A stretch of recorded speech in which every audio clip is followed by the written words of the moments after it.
Maravilha, então. Bora falar sério agora, né? Vamos fazer uma coisa útil. Vamos continuar falando de listas.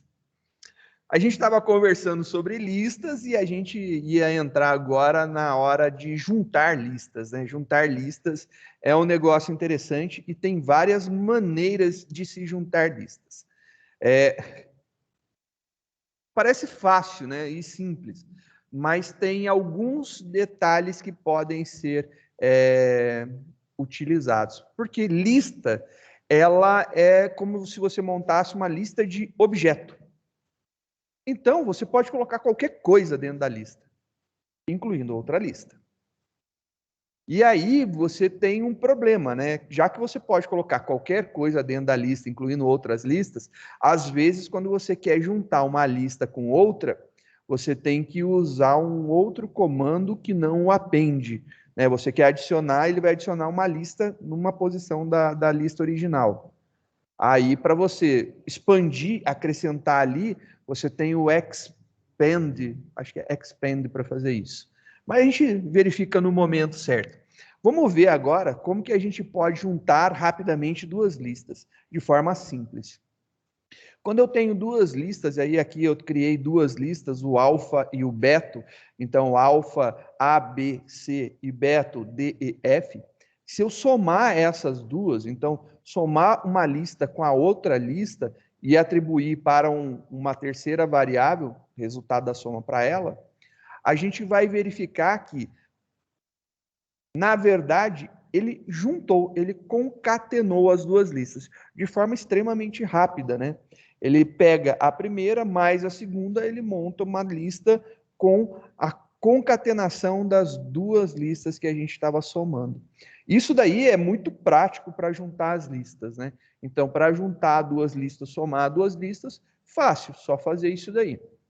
Agora, a gente tem uma possibilidade de utilizar, por exemplo, aquele esqueminha da multiplicação, que quando a gente multiplica coisa por número, a gente, na verdade, quer replicar. A gente faz a réplica do número tantas vezes, a réplica da coisa tantas vezes. Quando a gente fez lá de uma string, então a gente utilizado o exemplo do igual vezes 10, né? Então a gente colocou 2 iguais vezes 10. Deu 20 iguais, né? Agora, olha só que legal. Eu tenho uma lista. Então eu tenho uma lista que tem segunda, quarta e sexta. Ela é a minha base e eu quero multiplicar isso aqui por 4. Olha o resultado. A gente vai ter segunda, quarta, sexta, segunda, quarta, sexta, segunda, quarta, sexta, segunda, quarta e sexta.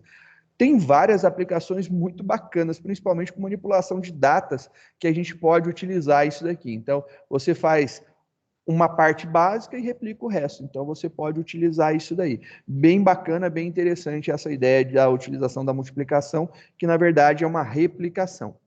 A gente pode percorrer uma lista, né, com um laço.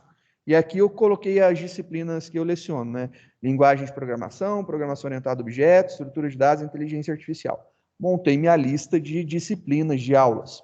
Tá lá a minha lista. A gente pode percorrer a lista utilizando o acesso ao índice, que nem a gente viu. Dá para fazer como a gente fazia, utilizando um laço while, né? Então, começo lá com um índice igual a 0, eu tenho o tamanho da minha lista, né? Eu tenho a quantidade de aulas que eu leciono. Então, aqui tem, enquanto o meu índice, que é 0, é menor que o tamanho da lista, e é menor, né? Não é menor igual, mesmo esquema, é excluso. 2 pontos, tem o recuo, eu estou mandando imprimir a disciplina, o índice mais 1, 2 pontos, e depois qual que é a disciplina. E eu estou incrementando o índice de 1 em 1. Então, o resultado aqui, ele vai imprimir em cada uma das linhas, disciplina 1, LP, disciplina 2, PO, disciplina 3, estrutura de dados e disciplina 4, inteligência artificial. Então, rodando esse cara, ele vai mostrar para a gente aí bonitinho o funcionamento. Mas só que essa forma de fazer a impressão, ela é a forma convencional que a gente vem fazendo há muito tempo. Existe uma forma chamada pythônica, né? Que é a forma do Python. E a gente tem a possibilidade de usar o for each, E o for each do Python, ele é bem similar ao for each do Java, né? Só que a diferença é que a gente usa para alguma coisa em um conjunto, 2 pontos. No Java é para alguma coisa, 2 pontos, o conjunto, aí a gente abre o bloco, né? É só a questão da sintaxe. Mas aqui é legal que você vai ter para cada aula, então aqui você pode ler para cada, então for each, né? Seria para cada aula em aulas, eu imprimo a aula. E aí tem vantagens e desvantagens, né? Então, uma das vantagens da utilização é que essa forma é mais rápida. A desvantagem é que, efetivamente, dessa forma você não tem um índice. Mas aí eu deixo uma aspas aí para a gente conversar isso mais para frente, quando precisar, e eu vou mostrar algumas coisas depois. Mas aqui, por enquanto, essa seria a diferença mais gritante. Então, aqui fica bem claro a forma da utilização. Vamos criar lá uma lista numérica. Como que a gente pode criar a lista já de números, né? Então, a gente pode, por exemplo, fazer aqui uma verificação. Lembrando lá da função range, né? De 1 a 10. Então, ele vai de 1 até 9. Então, ele gerou aqui 1, 2, 3, 4, 5, 6, 7, 8, 9.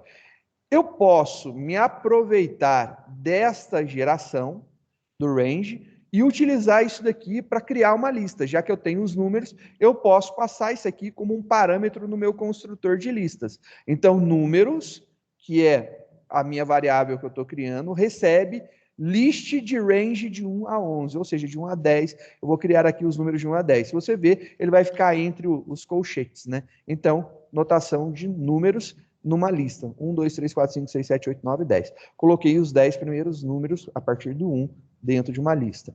Essa exibição daqui, né? Isso daqui, só para comprovar, é uma lista, né? Então, dá um type lá, é uma lista, e ele funcionou bem. Então, você pode usar o range para fazer isso daí. E aí dá para fazer, por exemplo, range de anos, de data, de o que você quiser, né? E aí você consegue trabalhar bem com esse cara. Vamos brincar um pouco aqui com números pares, né? Então, você pode fazer uma lista de números pares. Então, de 2 a 10, ou seja, de 0 a 9, eu quero somente os pares. Então, de 0 a 9, vou ter lá 0, 2, 4, 6 e 8. É uma forma de fazer aí a geração dos números pares. Lembrando que o terceiro parâmetro é o incremento, né? Estou incrementando de 2 em 2. Então, começa em 0, menor que 10, conta de 2 em 2. Faz lembrar muito o for, né? É muito parecido com o que a gente usa no for. Agora vamos pensar aqui, ó, os quadrados de 1 a 10. Eu quero ver o quadrado do valor do 1, do 2, do 3, do 4, assim por diante até 10. Aqui, olha só que bacaninha. Executando esse cara, ele mostra os quadrados dos números. Então, de 1 a 10. 1 ao quadrado é 1, 2 ao quadrado é 4, 3 ao quadrado 9, e assim por diante até 10 ao quadrado 100. Você pode utilizar, então, o quê? Uma lista. Eu montei a minha lista, tá aqui, vazia, criei uma lista vazia. Lembrando que poderia ainda ser list, abre e fecha parênteses, mas comumente usa-se o abre e fecha colchetes, porque é menor. Para o valor na faixa de 1 a 10, lembrando que é excluso, então o 11 não entra, vai até 10. Eu vou falar que o quadrado é igual ao valor elevado a 2. Asterisco, asterisco 2. E aí eu vou falar que os quadrados, ponto append, quadrado. Estou adicionando esse valor calculado lá dentro. E aí ele vai fazer a lista e em nenhum momento ele está imprimindo os valores aqui. Ele está gerando, montando a lista. E depois eu só mando imprimir a lista direto e a impressão sai toda de uma vez. É uma possibilidade. Ainda dá para melhorar isso, né? A gente pode fazer direto quadrados para o valor no range de 1 a 10. Você vai fazer aqui quadrados.append valor vezes 2, elevado ao quadrado. Faz esse também processo. Pode fazer dessa forma, pode fazer dessa forma. Qual que é a diferença, né? A diferença é que no mundo Python a primeira forma é mais bonitinha porque ela é mais descrita, é mais explicativa, né? Ela é menos direta. Aqui eu estou calculando o quadrado do número e o quadrado do número está sendo adicionado à lista dos números quadrados. Aqui você sabe o que está acontecendo, mas não está tão direto. Então, no Python é preferível usar variáveis desse tipo, criar variáveis lá no tempo de execução, só para você poder ter uma organização melhor do teu código. Mas o resultado final é o mesmo. Se você não curte fazer isso, pode ser mais direto também, que não vai pegar nada, não. Você só não vai ser um cara tão fissurado nas regras de boa etiqueta do Python, né? Mas a gente pode, por exemplo, olha só, trabalhar com umas listas para facilitar a identificação de números. Colocando aqui uma lista de 1 a 9, eu adicionei o 0, então ficou 1, 2, 3, 4, 5, 6, 7, 8, 9, 0. Então aqui ficou de 1 a 9 e depois o 0. De 1 a 9 e o 0. Só para a gente ver, olha lá, de 1 a 9 depois o 0. A gente pode ver o menor valor com o min, o maior valor com o max, e você pode ver a soma dos elementos com o sum. Se você quiser ver a quantidade dos elementos, quantos elementos que tem, você utiliza o len. Então, para ver o menor é o 0, independente da posição ele acha. O maior é o 9, independente da posição ele acha. E a soma desses números daqui deu 45. Beleza, porque não tem o 10, então é 45. A gente tem aqui uma forma interessante. Esse cara, ele não é um método da lista. Ele é uma função que retorna o menor dos valores de alguma coisa. Essa aqui é uma função que retorna o maior e a soma dos valores. Só que eu posso passar as listas para cá. Isso aqui facilita bastante. Mas não é um método da lista exclusivo dela, né? Então é importante lembrar que a gente pode aplicar isso daqui em outras coisas também. A gente tem os list comprehensions, que são as compreensões de lista. No começo eu achei legal, e aí depois eu achei difícil, e agora eu entendo numa boa. Quando não se quer fazer algo complexo, esse cara é ótimo. Mas quando você quer criar algo complexo, ele começa a ficar zoado, ele começa a ficar difícil. O list comprehensions, ele facilita algumas coisas, né? Ele gera valores para você utilizando algumas features que a gente tem. Então, ele vai criar uma lista, e aí pode ser com um if ou pode ser com um for. E aí tem essas possibilidades, né? Então, por exemplo, para verificar os quadrados, eu abri aqui um colchete, fechei um colchete. Quer dizer que isso aqui já é uma lista. Então, quadrado recebe uma lista. E agora eu estou falando aqui, valor elevado ao quadrado para cada valor na faixa de 1 a 10, né? 11 é excluso. Então, quero o valor ao quadrado para o valor na faixa de 1 a 10. Isso daqui, ele vai montar exatamente o que a gente estava fazendo antes. Então, esse é uma abrangência de lista, ou uma compreensão de lista também, que eu já ouvi esse termo em português, achei estranho, mas tudo bem. É uma abrangência de lista. Ele te dá essa possibilidade. Ele joga um for dentro da lista para poder utilizar. Então, você está utilizando uma notação de lista e aqui tem um for para poder fazer isso daí. Dá para fazer de várias maneiras, né? Então, por exemplo, para saber os números pares, número para número em range de 1 a 10, se o número dividido por 2 igual a 0. Então, você está utilizando aqui um for e está utilizando aqui um if.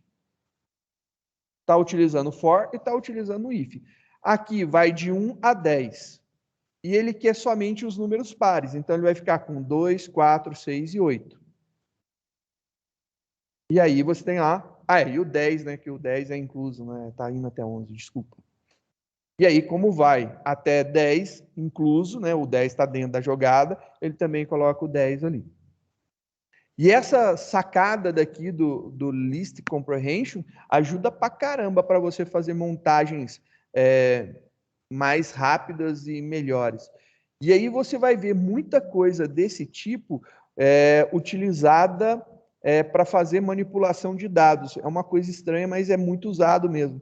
Você vai ver essas formações de comprehensions na manipulação de um monte de coisa, ou muito parecido com isso. Então, é legal ter isso aqui em mente, entender o que é e como que funcionou e o que ele fez, mas não se estressem com isso daqui, não precisa ficar com a pulga atrás da orelha ou perder noite de sono por conta disso.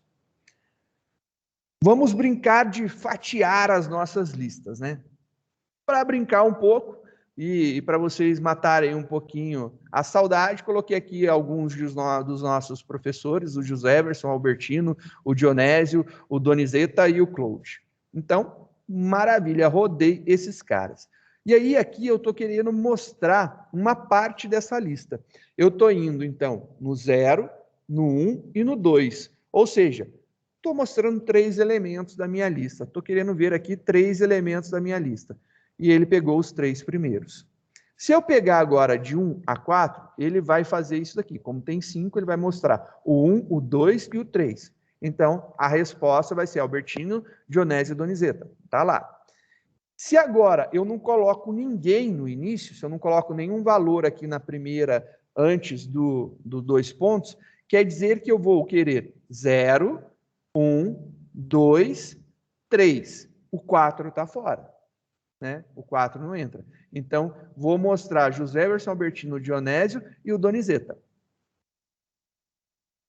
E aí, ele roda e mostra esses caras bonitinhos.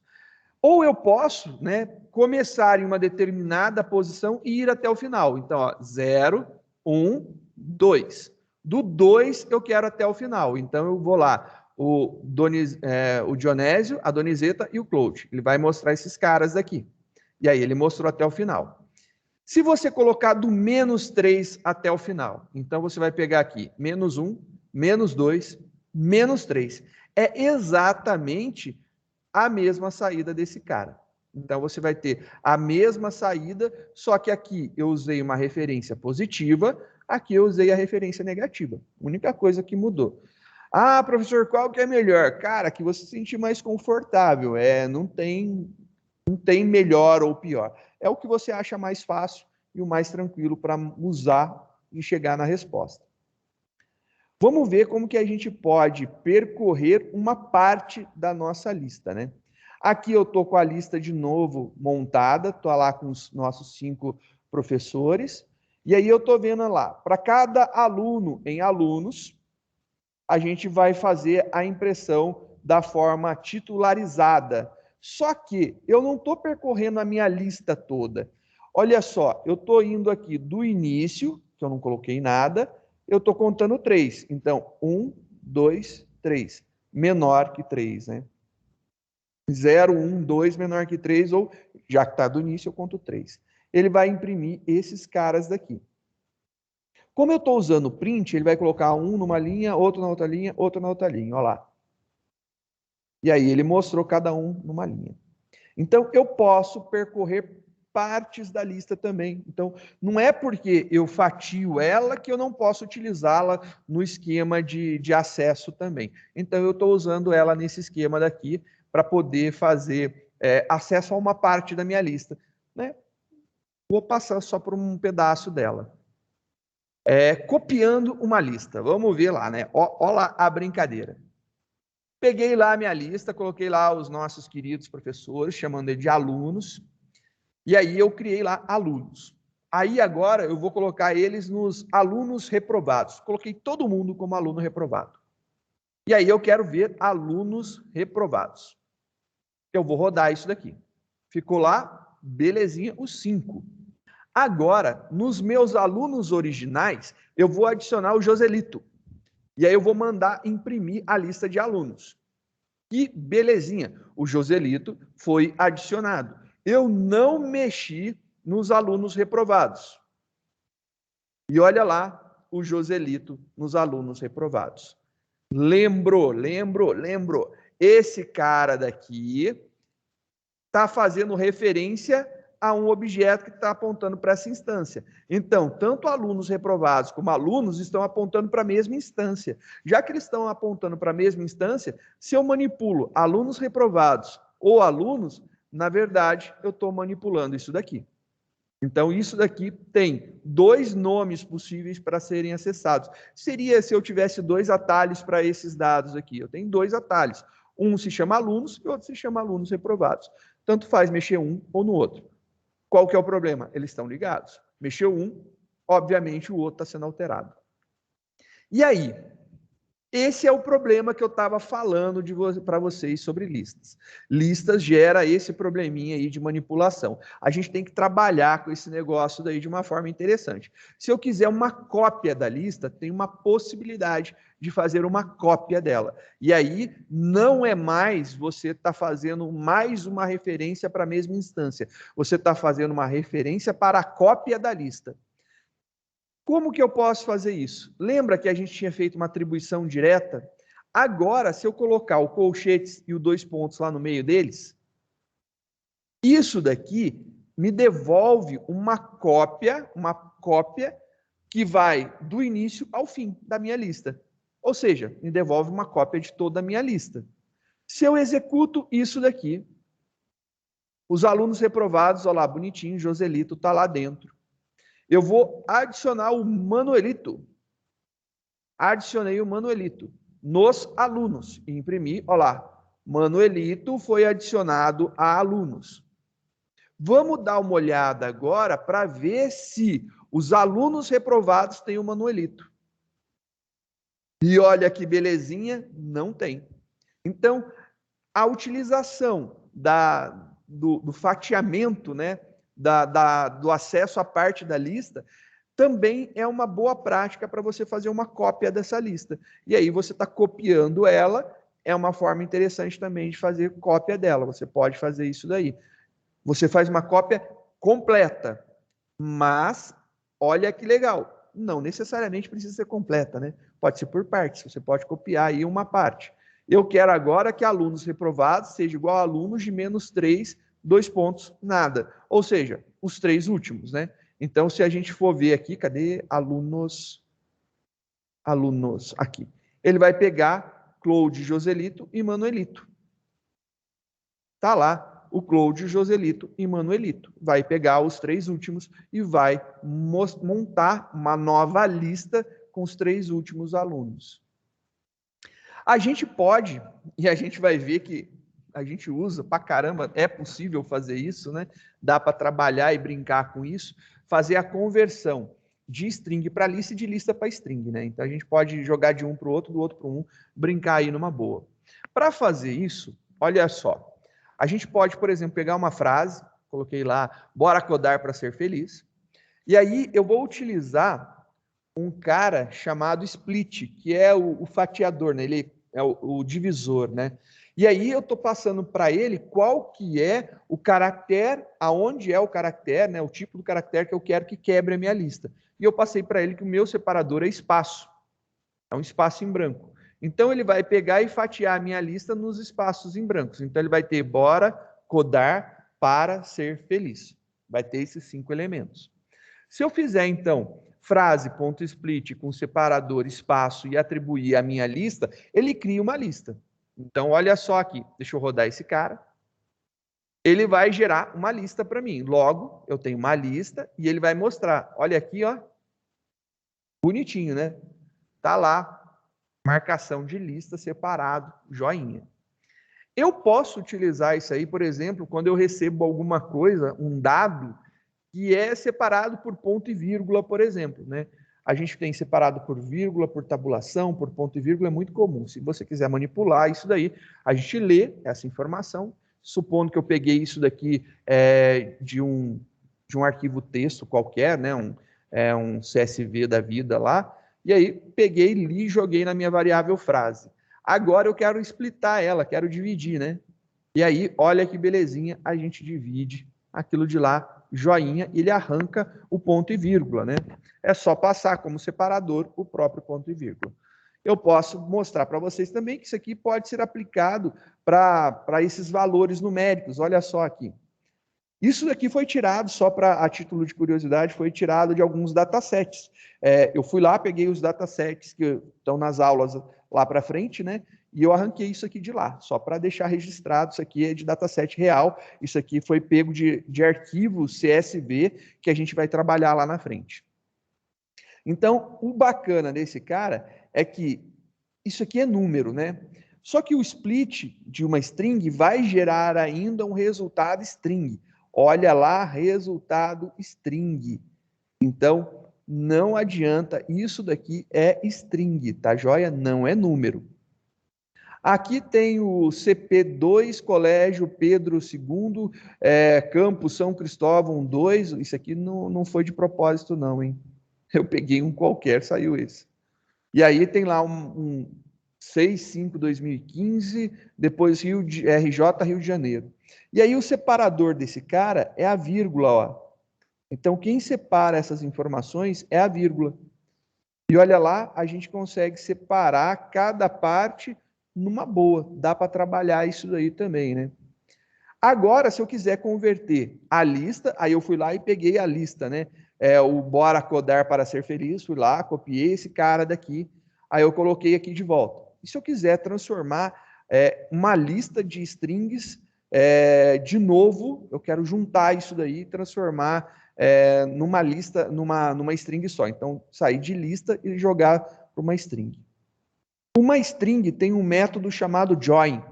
Então, eu estou falando que esse cara daqui é o espaço, vai juntar a lista. Então, ele vai juntar cada um desses colocando um espaço.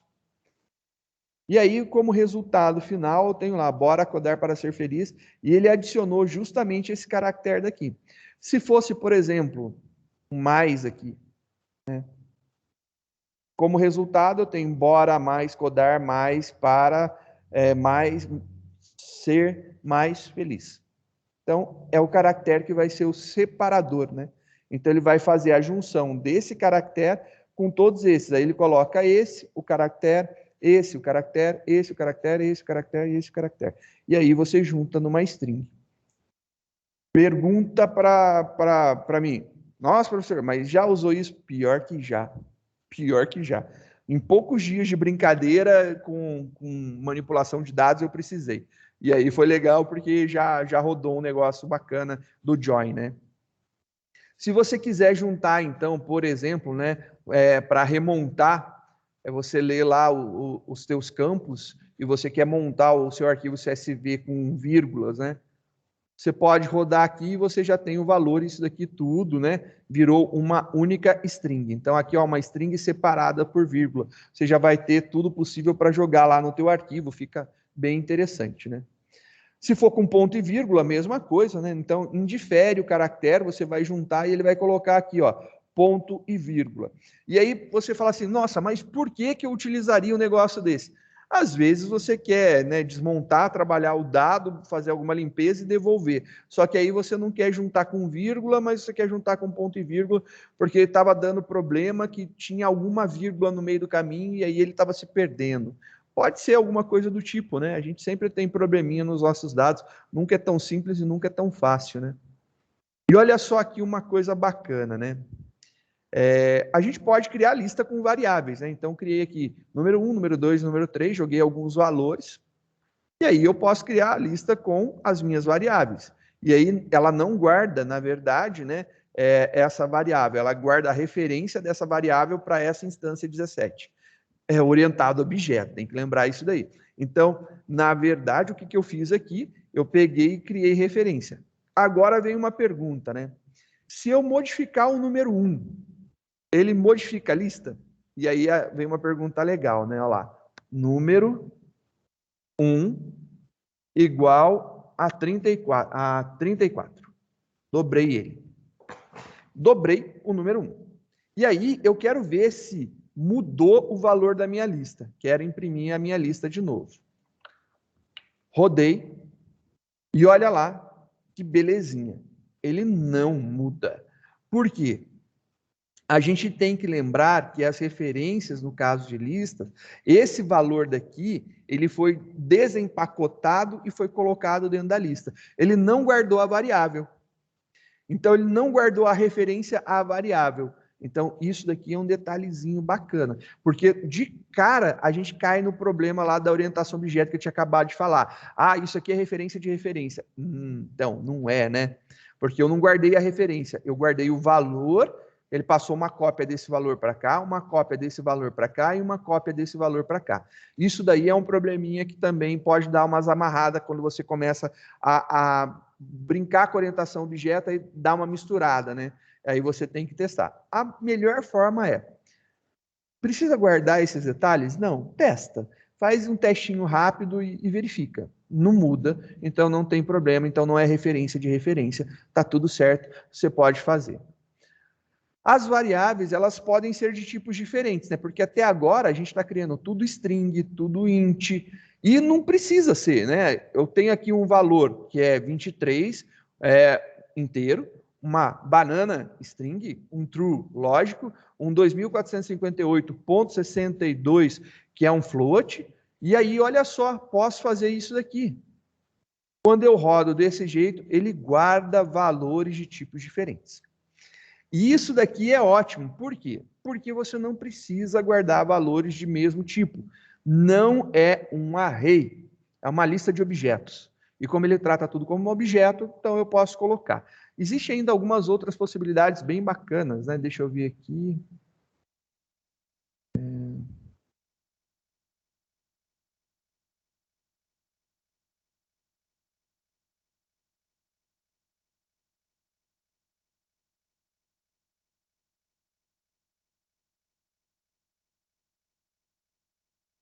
Deixa eu só executar esse cara aqui de novo, para ele gerar isso aqui. Isso aqui é uma vantagem, né?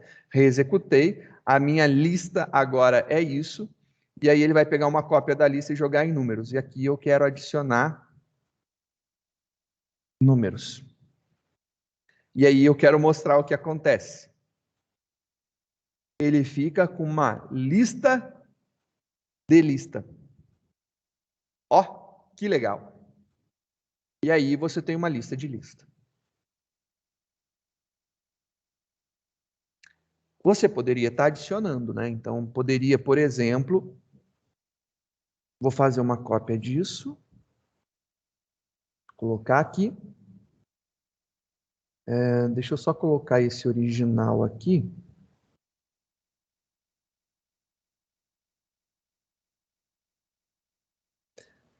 Para papá. Números, né? Acho que vai ficar mais fácil, aí ele não vai ter problema.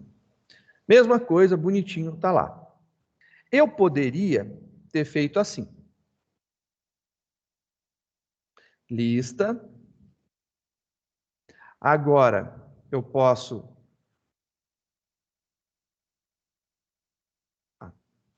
fazer aqui embaixo, né?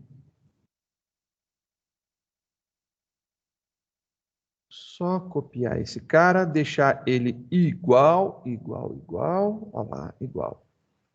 Comecei lá uma lista vazia. Aí agora eu quero fazer lista.append número. E eu vou repetir isso daí para todos os outros. Número, palavra, lógico, salário, números. Números, salário, lógico e palavra. E aí, então, isso aqui deixou de fazer sentido. E eu quero ver o resultado, né? Então, fazendo isso daqui, olha só que legal. Funciona exatamente igual. O expand, o append funciona dessa forma. Mas se eu quisesse adicionar esses valores na minha lista, né? Colocar esses valores dentro da minha lista. Para colocar esses valores dentro da minha lista, não seria append, seria extended, estender a outra lista. E olha só que legal a diferença que dá. Esses caras viraram elementos da primeira lista, da lista, né? Então os números viraram elementos da lista e não uma lista dentro da lista. Então você tem o append para inserir e você tem o extend, que ele expande a lista, ele vai adicionar esses caras daqui, uma lista dentro de outra lista. É uma possibilidade também bem bacana. Trabalhando aí com desempacotamento, né? Empacotar e desempacotar é uma coisa bem legal. Antes disso, né, uma coisa que você poderia ver seria isso daqui. Você pode fazer assim, A igual a 1, B igual a 2, beleza? A igual a 1, B igual a 2. E aí vem aquela história. Eu quero inverter esses dois elementos, o valor do A passar para o B e o valor do B passar para o A. Eu quero trocar, eu quero fazer essa troca aqui, trocar os valores. E aí você olha e vê muita gente, né? Isso é normal em linguagem de programação, falar assim: A recebe B e depois B recebe A. Quantas vezes eu vi isso daí? Opa, só aqui. Quantas vezes eu vi isso daí, né? Então é muito comum a gente ver. Print A e print B. Isso daqui é muito comum. É muito normal ver. As pessoas acham que isso aqui inverte mesmo os valores. Mas a gente tem um problema que ele duplica, né? E aí, como que eu poderia inverter os valores? Eu poderia falar, então, dessa forma. A e B recebe B e A. A e B recebe B e A. E olha só o que acontece agora. Agora inverteu os valores. O que acontece aqui? O B foi atribuído para o A e o A foi atribuído para o B. Você inverteu os valores. Isso daqui é fenomenal. Isso é demais. É bonito demais da conta, né? É muito da hora. Isso aqui é importante que a gente vai ver e a gente vai usar muito esse esquema daqui. Até para aquele esqueminha do for que eu falei lá, né, que dava probleminha, a gente vai usar esse esquema. Dito isso, vamos trabalhar o esquema do desempacotamento, né? Então eu criei aqui valores 100, 115, 247, 302. E eu quero pegar esses caras e jogar para as variáveis. Lembra que aqui no início a gente tinha pego as variáveis, né? A gente pegou aqui, ó, as variáveis e jogou para dentro da lista. E agora eu quero pegar esses valores e jogar para as variáveis de volta. É isso que eu estou fazendo aqui. Então eu vou desempacotar elas. Então eu coloco minhas variáveis na mesma quantidade dos elementos da minha lista. E aí eu rodo. Olha lá que bonitinho. Ele vai pegar e vai fazer isso daqui. Só que às vezes você não tem a mesma quantidade de variáveis e nem quer a mesma, né, quantidade de variáveis. Você quer separar isso daí. Só que você só quer algumas. Já que você só quer algumas variáveis, você não precisa declarar uma variável para receber um valor e não utilizar. Você pode colocar no lugar do nome da variável um underline. Na hora que você coloca lá underscore, underline, ele vai fazer aqui uma pseudo-variável que vai receber buraco negro, foi para o espaço e não deu problema. Então, se eu fizer isso daqui, ele criou somente a 2 e a 4. Ele pulou a primeira variável e ele pulou a terceira variável. Olha que lindo, pulou as duas. Você pode desempacotar uma quantidade maior, lembrando que você tem que colocar na onde você não quer nada, um underline. E aí, belezinha, funciona numa boa. É um esquema bem legal, né? Bem joinha isso daqui. E a gente usa também comumente. Também é outra possibilidade bem legal. Esse esquema daqui também é muito legal, ó. X, Y, underline, underline, pá, rodou, e aí você jogou esses valores para dentro lá das suas variáveis. E a mesma coisa lá da inversão, né? Só para lembrar aqui que isso aqui é totalmente possível. Você pode inverter o valor delas dessa forma. Isso daí é o básico de listas que a gente viu. Eu acho que é coisa pra caramba, né? É bruxaria, né, Jeff? Eu também concordo. Isso aqui é coisa do outro mundo, né? Mas é bem legal. São possibilidades bacanas.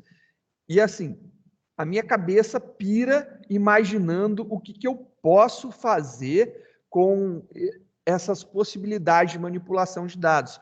Porque a gente sabe que manipular conjunto de dados é extremamente difícil.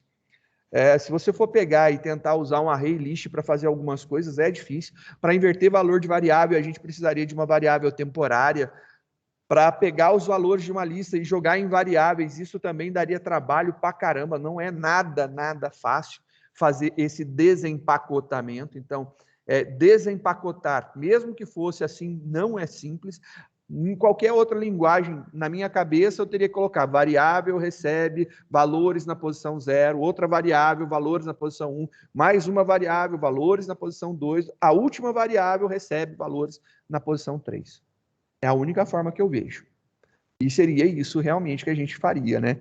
Não teria uma escapatória. Então, assim, existe várias, né, facilidades, são coisinhas mínimas, que quando você vê e você entende o funcionamento, você depois olha na outra linguagem, você olha assim, fala assim, putz, grila, né? Vou ter que fazer na mão, porque não tem. Fica aí para a posteridade essa ideia.